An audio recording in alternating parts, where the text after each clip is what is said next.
All right, Mom, this is going to be your life story, and we want to hear from the beginning. We all lived at 1500 South 13th Street, 1 block from City Hospital. It was my grandmother's house, and they offered it to my dad when he got married, but he said he wouldn't be living there very long. And it turned out we lived there all the time. Anyway, we were all delivered by a midwife at that address that I just mentioned, 1500 South 13th Street. And there was Clara, Vera, Carl, Norman, Jimmy, my twin brother, and myself. And what about Uncle Ed? Uncle Ed was... He was my half-brother. Uncle Ed was married to... my dad was married to Clara Bub, and she died, and Ed went to live with his grandmother and grandfather. My mother's name was Lillian Isabel Greenwald. My father, Mm-hmm.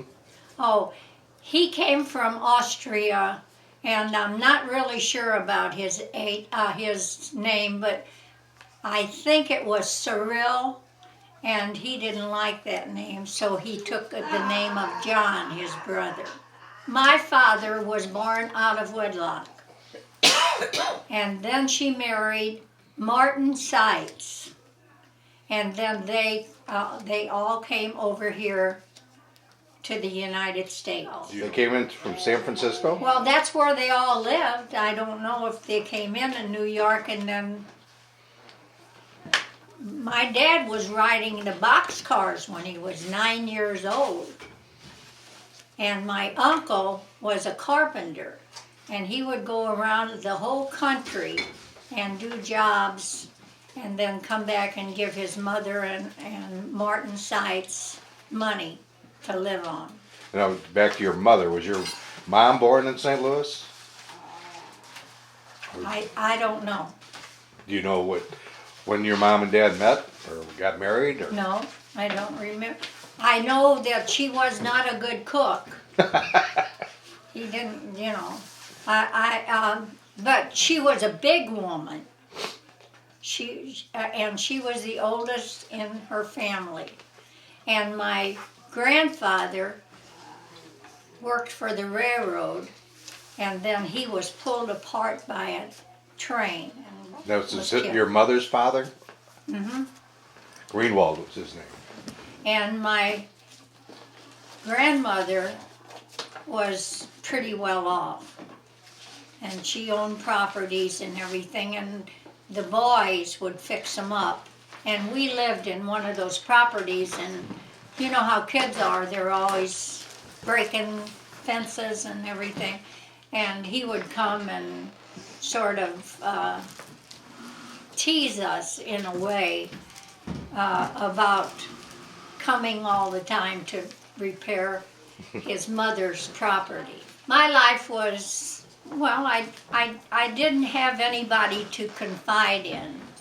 I was kind of, I had a good friend that lived next door, and her name was Virginia Huff. And she was adopted by Mr. and Mrs. Huff, although at the time she didn't know it.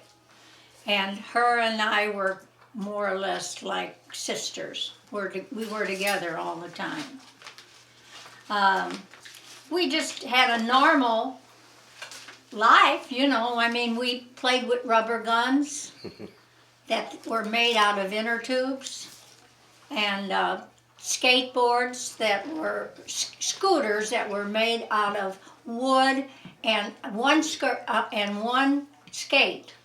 You put a half of the skate on the back and a half skate on the front, and you put a orange crate on the top of this board, and you had the best scooter you could ever want. And the guns were made like that too. We played bottle caps, mumbly peg, we were just always playing games all the time. And we stayed in our own area, which was just like one block, and there were a whole lot of us, and we just congregated in a yard where we played the mumble peg, or on the vacant lot where we played the cap, throwed the bottle caps, and we had a real good time all the time. And for a sled, we used a box, and we'd go down the hills, and it was fun. I went to school at Peabody, and nobody knows that school. It was on Dolman, Still there. and it was torn down, and then we had to go to a school behind McKinley High School, the third and fourth grades. We had to, because they didn't have enough room at Clinton for us, and so we had to walk all the way up to McKinley from our house every morning.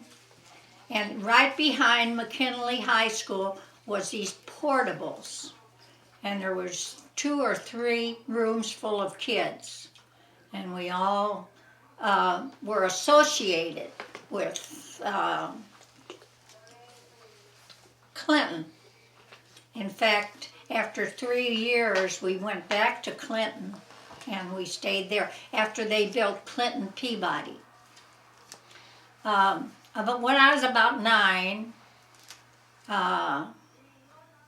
my brother and his buddy wanted to go someplace, and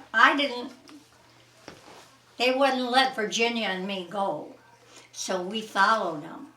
We stuck behind things, and then all of a sudden they turned around and started running after us. Well, Virginia was always faster than I was, and I missed the curb and hit my head on the curb and knocked my head open, and I was laying in the middle of the street with blood streaming down the street, and I was dying.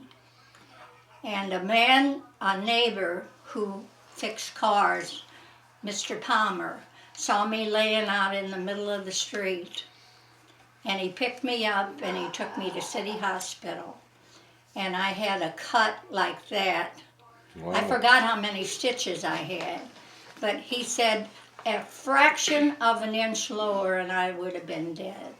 Wow. So just missing that curb and then hitting my head, I had ice cream, and everybody was so good to me because I was so sick.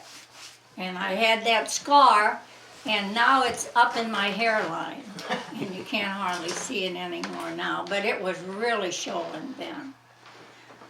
We always, my dad wasn't around a whole lot. He paid for the bills and everything, but he was still a young man, and he liked women, and he liked beer, and he liked playing cards and going to the lotto. But that was after your mother died. Correct? Oh yeah. Yeah, My your mother died when you were 6? 6 or 7. I said 7, Jimmy says 6. And what was she sick from? Cancer. And I can remember she cried and moaned and groaned and for years. In pain? And she finally went to the city hospital, and she died there. And that was the first time I ever saw my dad cry. And we had 2 little, she worked at Union May Stern. She was a cleaning lady. And she was a very resourceful woman. She could she would make hot tamales when my dad lost his job, and then my dad would put them in this case and go sell them. But while he was selling them, he would run into my aunts and uncles playing cards at one of the houses, and he'd put the hot tamales down and let them spoil, and he'd be playing cards. So my dad was sort of a playboy. I mean, he loved just being sociable. But my mother was always making things and selling things. And then when they would have card games at my house, she would make sandwiches and sell them to everybody that was playing. And my dad made home brew, and he sold it to some of his people that he came over to this country with. And it was a big, great big copper pot, and it came apart at the top, and he used corn.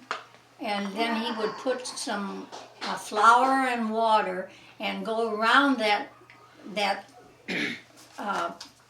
big pan, and then make his liquor. And a couple times the police came to investigate, you know. But he was resourceful too, but he had to get rid of the evidence. So we had an outside toilet, and he would throw that down in that toilet, all that corn and things that he made the liquor with. And then when it would get where our things wouldn't pass through there to the main sewer out in the alley, he would send one of the boys down there and tie him with a rope. And they had to clean that out. And we had an outside toilet. We took our bath in a little round tub. We didn't have a lot of modern conveniences. See, I was 20, born in 28, and I think the Depression was in 29. Right. And so my mother sewed. My mother could do almost anything. And everybody made fun of her because she stuck by my dad, who was a fun guy. He liked to have fun. At one time, though, he was a foreman at Champ Springs, and it was there on Shoto. And he did very well, but when the guys got done with their work, he sent them home. It was a night shift. And somebody got jealous about it and told on him, and he lost his job. And from then on, my dad wasn't a highfalutin guy anymore. He just wanted to have a job. And when he got a job at OK Harry Steel Company, he stayed there.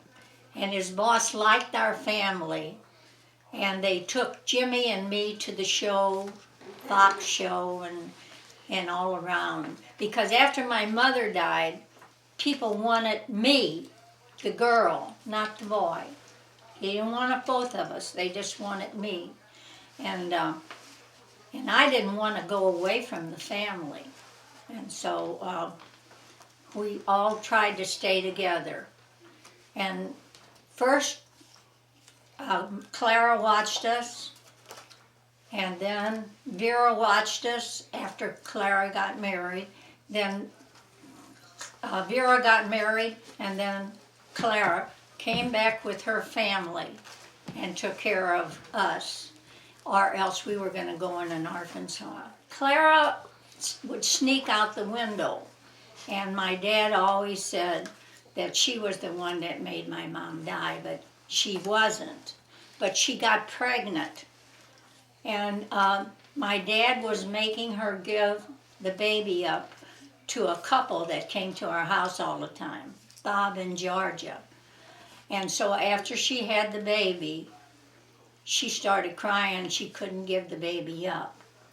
So she finally married Jim James, her husband from then on. But in the meantime, he played the ponies and he liked to drink. And so he wouldn't bring his money home. My dad, he paid for Jim and me and Norman. Norman went in the service when he was 17, and he got killed on the first trip overseas. And I told him I wanted a watch for my graduation. And Norman was home on furlough at that particular time, and he bought me a watch with a little black band.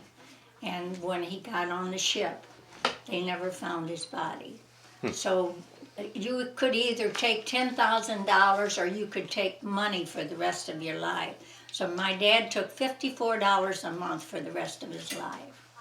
I graduated from school in 43 From the 8th in grade? January, and then I was going to, I started to McKinley High School, and then my dad said, I said, I need more clothes. You know, everybody had nice clothes and stuff. And he said, if you want some clothes, then you go out and work for them. So I was 14 years old and got a job And where was that? at it was called Olson Egg Company. And it was a job that you broke the eggs and separated them, and then they sent them overseas and cooked them for breakfast and stuff. They powdered them. Oh, this is for the war effort. Mm-hmm. And where was Olson's located? Was located down by the river. It was a cold storage place. And Marcella, one of my friends, and I went there. And I had my hair all up to, because I wanted to look old enough. You had to be 16. And I had this beautiful blue dress on that was my girlfriend's sister's. And when I got out of that factory that night, I was all full of those eggs. My hair was all stringing down, and I had heels on. They were full of eggs. I mean, I just had a mess. But I learned how to go there on a bus and come back home, and I made $18 a week Breaking eggs. breaking eggs, and 10 of it went to my dad, and 8 of it went to me. And with that $10, he bought me a carton of cigarettes every week and bought my pass and paid the rest rent for me. And so they had passes then that were called shopper's passes, and they were 75 cents, and you could only use those in the daytime. You could go anywhere you want to in the city of St. Louis. But the one that he always got me was $1.25. Yeah, $1.25, and you flash that, and you could go anywhere, any time of the day or the night. And then on Sunday night, that was the end of that pass, and then my dad would buy me a new one. And after that closed down, we just went down on the first floor. There was another egg company, and I got a job there because I didn't have a birth certificate to prove that I was 16. So I worked in that place until they closed. And then I just took various jobs. I picked rocks out of beans. I took pictures of people when they were coming out of the movies. I was a waitress. And then I found this job, fashion embroidery. And that's where I learned how to embroider. I guess it was about 17 I learned how to do that. And it was a real nice place to work. And they took me under their wing, and the floor lady was just wonderful to me. She was always letting me do extra things for people. I would bring to practice, you know. I would bring my sister's scarves and different things, and I would practice like that.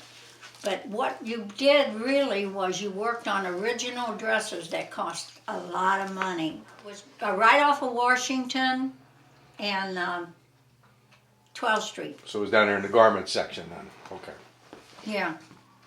And it was nice. And I could walk there from my house. And a lot of times I did that.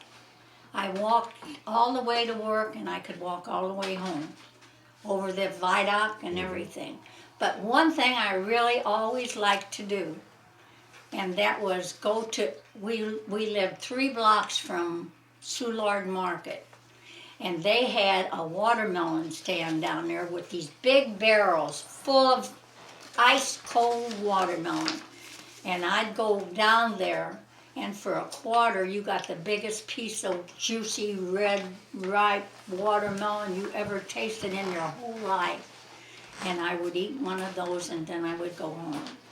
And it was just something that you did, you know. We went to the show a lot. That was just about it. So your life, while you were working, you worked straight full time and everything during the war. And do you remember what life was like here in the city of St. Louis at that time? I mean, was it? Well, not really. I mean, everybody had money. Everybody had all that they wanted. You know, I mean, there was always a job you could get. Mm-hmm. You know, you never had to do without. And I was very fortunate to always have a job. But when I was at the egg factory, the man that managed it, his name was Kelly. And he said he had never seen anybody work as fast with their hands as I did. And he said he was in line for a job managing a food company down there.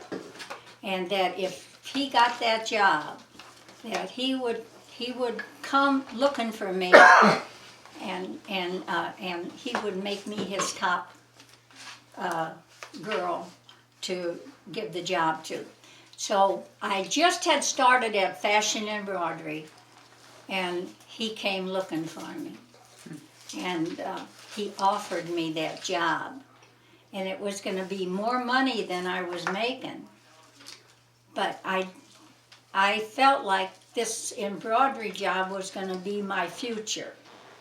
It was clean, and I liked working around people that dressed nice and always had money, and I mean, it was just a nice place to work.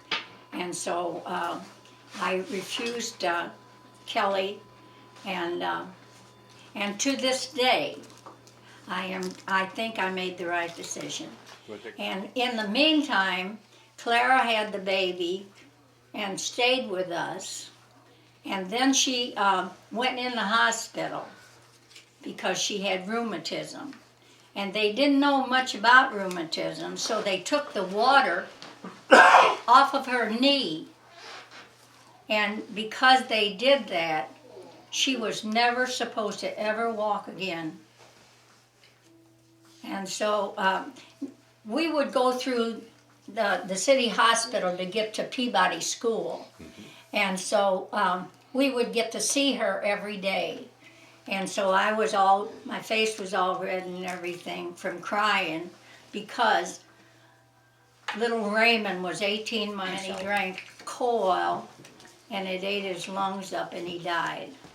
So I went there and I had blotchy face and I just told her I had fell.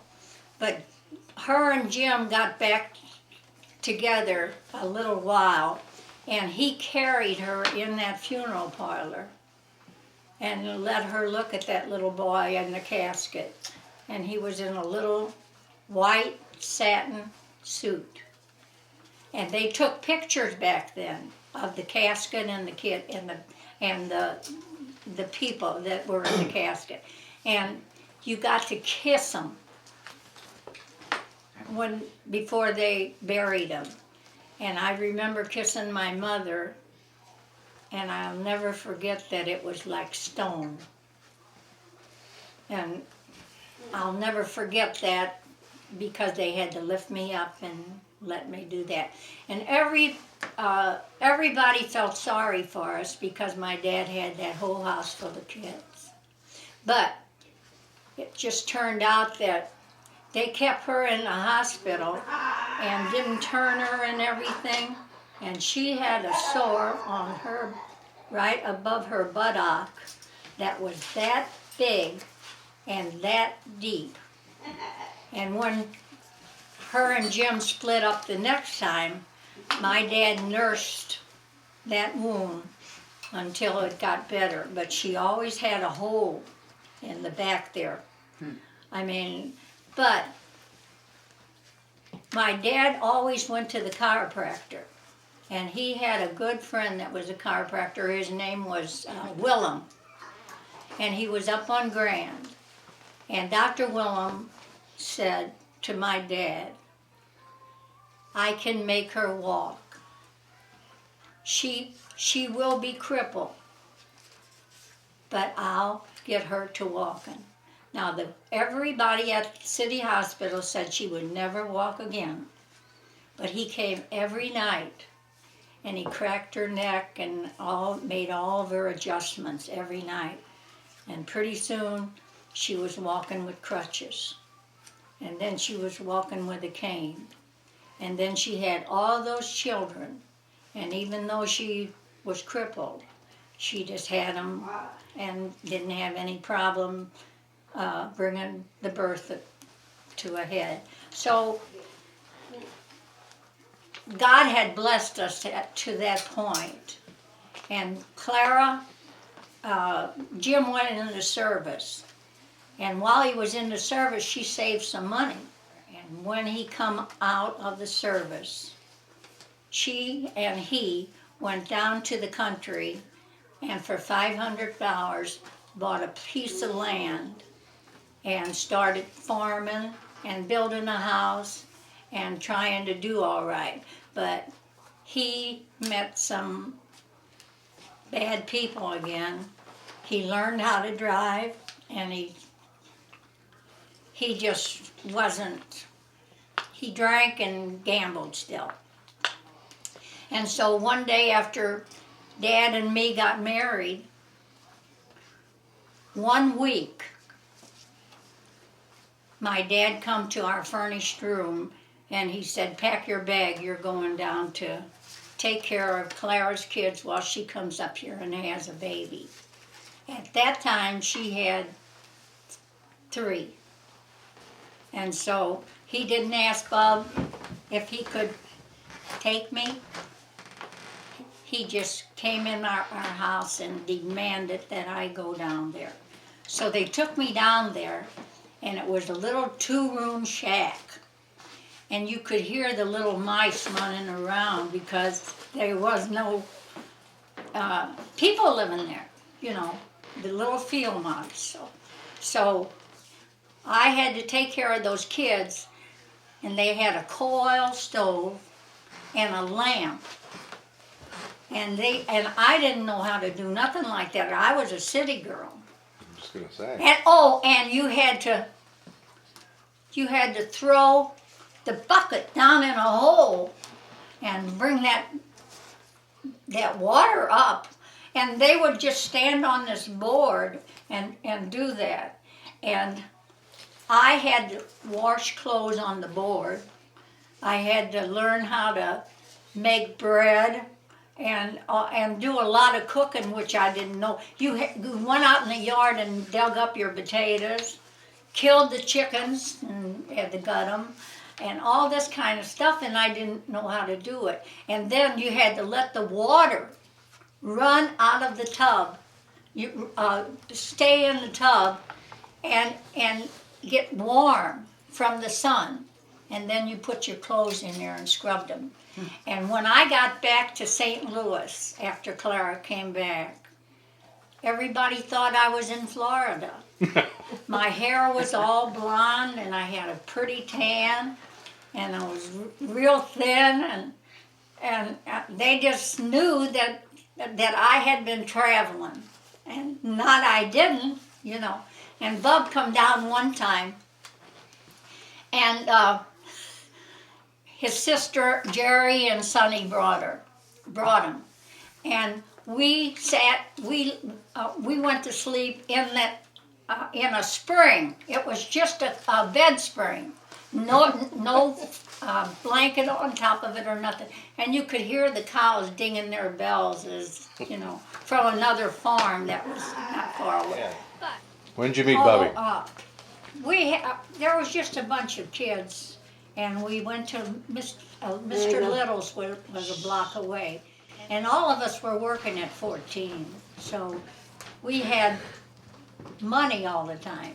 But you couldn't stay in his confectionery unless you used your money, to buy lunches. Miss Little would buy, fix the lunches and stuff. And he sold a lot of bingo tickets and stuff like that. And then we would go down on these stone steps, and we would all just laugh and tell stories. They'd tell dirty jokes, but I didn't care for them, so I didn't listen too much. I didn't think they were funny. And how old were you when you met Dad? I was about 16, and then I was reading those love comic books. They had them. I was home a lot by myself because Clara had moved to the country, Right.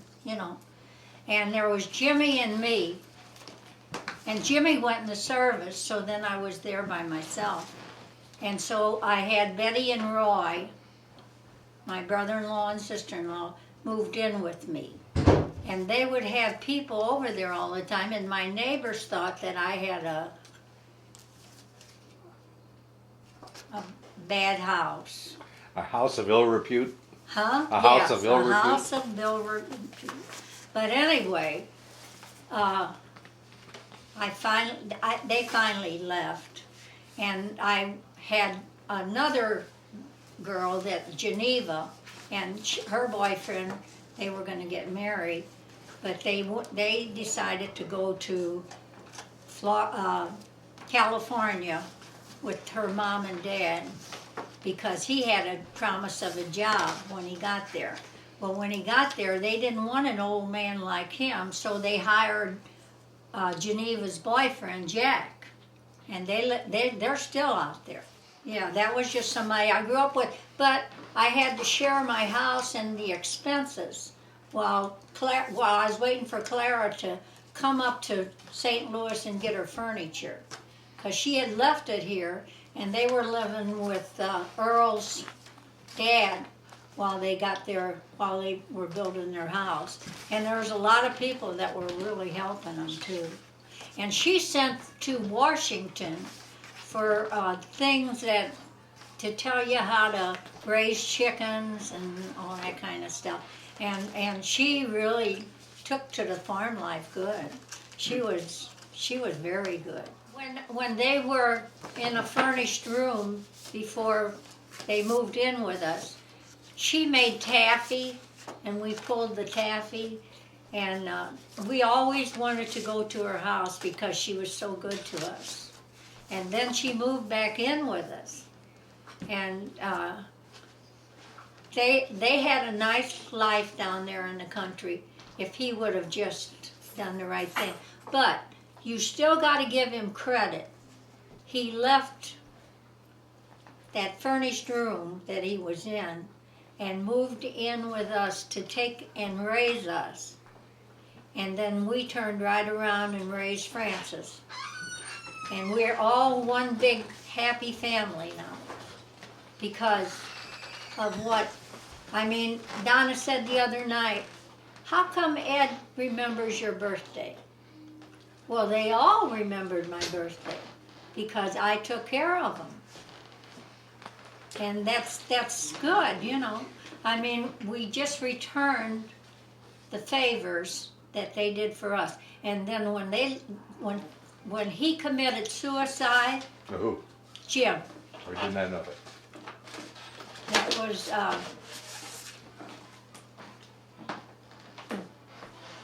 that was right before Becky was born. Oh, so Okay, so he had tuberculosis. And he was supposed to, when you have tuberculosis, you can't be around children. They thought I had tuberculosis. And because he had come to my house too, to live for a while he went to the Veterans Hospital. Anyway, they wanted him to stay in that home up in Mount Vernon till his tuberculosis was gone. and he chose not to. So he went back down to the country where he was living and gave that tuberculosis to 3 or 4 of his children. Wow. And then they put him back in the hospital, and he cut his wrist and his throat and killed himself. Wow. And then, right after that, my dad died. And he stayed in the hospital. He had a tumor on his spine. He stayed in the hospital and died there because nobody wanted to take him home with him because he had to have a catheter in him and things like that. And I had just, I'll tell you when it was, I had just had Danny. And he would rock that bed. He'd stay there all day long and rock the bed. Danny didn't sleep for 1 solid year. And he was slow. I mean, he did not sleep. But because I got home on a Friday from the hospital, and on Saturday we moved. And see, that was all that commotion and everything, and he sensed that. And he never slept. He never slept. Well, anyway, my dad died, and then Clara got killed in the fire in the country. She always poured coal on the wood stove to get it started. And my dad always told her, one day you're going to be sorry you did that. Well, they had come home from a show. And this was after Jim had passed away, and Norman. You could hear him screaming when she was walking to the car to go to the hospital. I mean, they rolled her in the snow, and that caused her to be in a state of shock. But one of Albert's wife went up there to try to get Norman out of the attic, but he was petrified and he couldn't move. So when the house was collapsing, he was screaming. And then she got to the hospital and she had so much smoke in her lungs that she died. Now there's all those kids. And then Albert was married to Florence, and they were supposed to keep all the kids. But Florence left him, and then Albert couldn't handle all those kids by himself. So Uncle Ed was the one that had to see about them. And so Ed and Don went to Father Dunn's.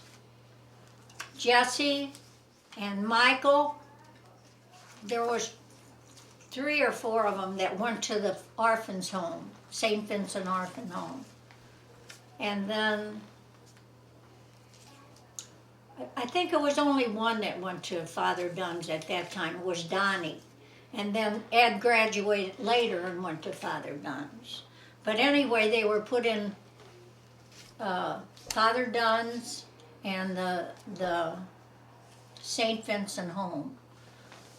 And then each of us took one of the kids and gave them Christmas, Easter, and the summer. You had to keep them all summer, and you gave them Christmas and you gave them Easter. And so I had Mike. We had Mike. I mean, after I had the twins, I lost a baby and because I went back to work. And then I had Jamie. And then I had John 11 months later. Then I had Danny. And then I had Becky. Well, after Becky, I had then one more, Keith. And then I stopped having children for 5 years. And then I had Tracy and Tim. But all this time, these kids were growing up and they were at each person's house. But Mike didn't like my house. And so he traded with Sam. Sam was with Uncle Jimmy and Pat.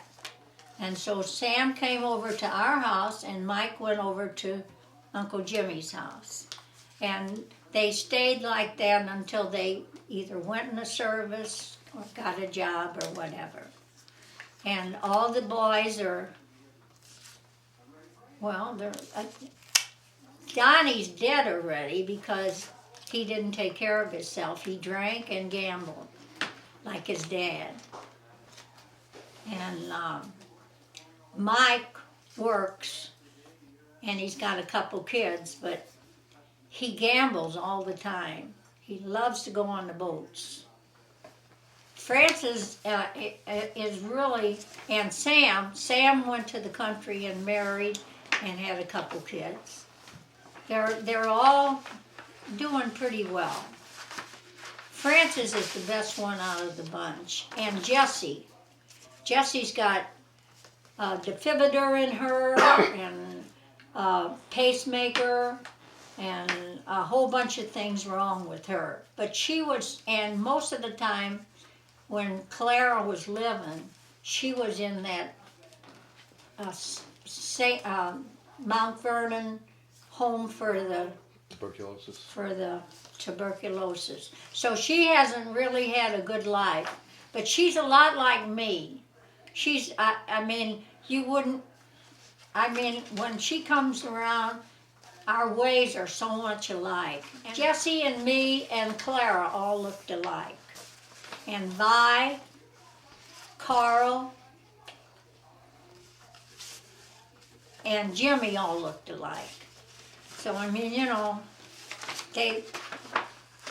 they look like the uncle, and I think we look like the mama. I'm not for sure. But anyway, in the side of a couple years, I lost my dad, I lost Clara, Norman, Bootsy they called him, and Jim James. They all were dead. And Jim, well, there was only some bones left from Norman. And they just put him in Clara's casket. Oh. But the kids kids will survive, And so Francis went with Uncle Ed and Toots, his wife, because she always wanted a girl. So Frances went to live with them at 16, and she started in over at St. John's High School. And the sisters really liked her because, they knew she didn't have anybody. And so she did real good there for a while. But Toots was jealous of her and tried to commit suicide. So he came over and took Dad up to the tavern and asked him if Francis could move in with us. And Dad was the most gentlemanly man I've ever met. And he said, I'll have to talk it over with June. Whatever she says goes. So we had that room upstairs, that one room, and we had a big tree there too. See, and all the neighbors gave furniture. Jimmy got somebody to paper hang the room. Ed gave her a wardrobe. We took all the different kinds of furniture and we painted it all black and blue. And it really looked cute. And she was thrilled to death with it. So she finished St. John's High School at our house. She was with us 2.5 years. She was very good. And to this day, she remembers me as, on Mother's Day. She comes and sees me. She takes care of me when I'm sick. And she's been more than helpful. She's been a friend too, and that means a lot. Yes, it does. But we have had a few ups and downs, you know. I mean, one time the lights went out, and it was something on the outside of the house. So me and Bob we sat there by the stove and we prayed and asked the Lord to help us. And so we were able to borrow money on my insurance policy and get our electric fixed because it was outside and that was a lot more expensive than inside. But it was just a miracle that we got that money together.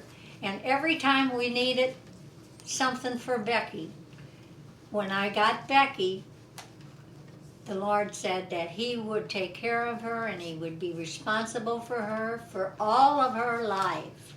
All her life. And she's never needed anything in her whole life because the Lord has taken care of her. I mean, she is an angel unaware. Just like on Dale Evans had a baby like that, Down syndrome baby. And it was in her book, Angel Unaware. And that's what Becky is. Becky never has to worry because God will always take care of her. And anytime she needs something or anything, the whole family just loves her. And that's very important. Yes, it is. And Dad was always there.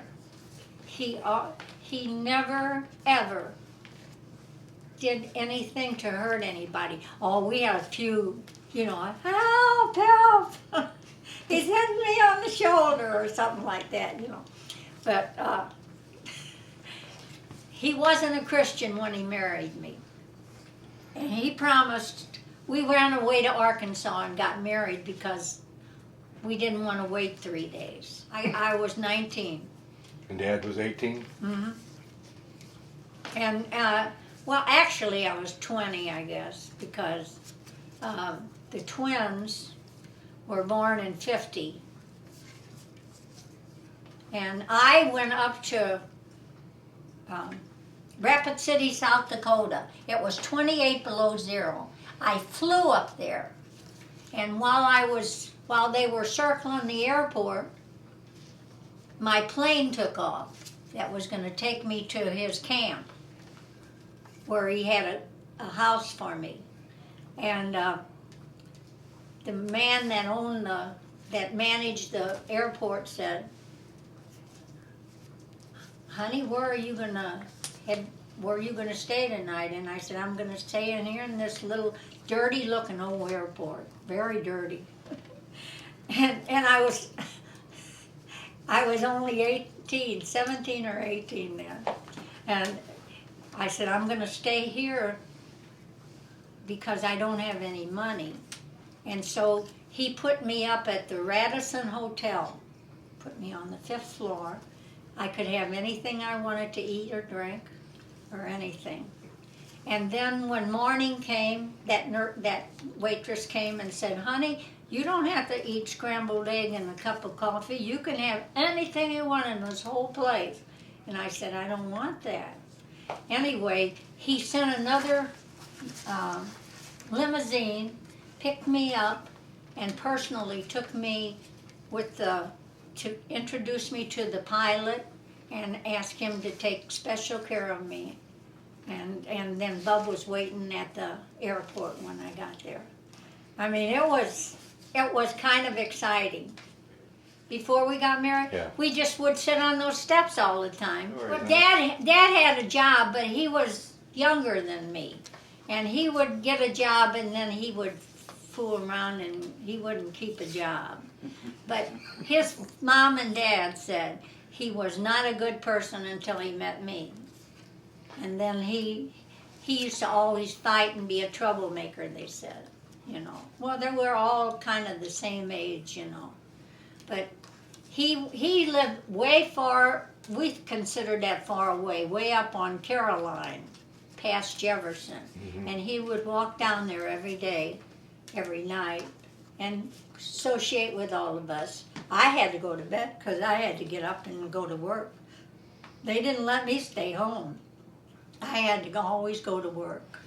And I did. I liked working. I liked what the money brought. But I never learned how to save. See, everybody should learn how to save a few bucks out of every check. He worked at Rice Sticks. This was a place where they sold lighters and all different kinds of things. And then he would steal boxes of them and go and sell them to Mr. Little for almost nothing, you know. But you know, Mr. Little would buy them, and as long as he had an outlet for them, he did that. But when he got a job at International Shoe Company, he was very... Was this before he went into the service? He had a job there? No. When he went into service, that's why he went in. He didn't have a job. And so he went into service, and we were going to save money. And then when he come home, we were going to get a house. Well, he would send me money, and I would put it in this little savings thing. But when Dad got... when his furlough was up, he went back to South Dakota, and then I went up there and stayed a month, and then they let him out of the service because he had a wife, and then our life really began.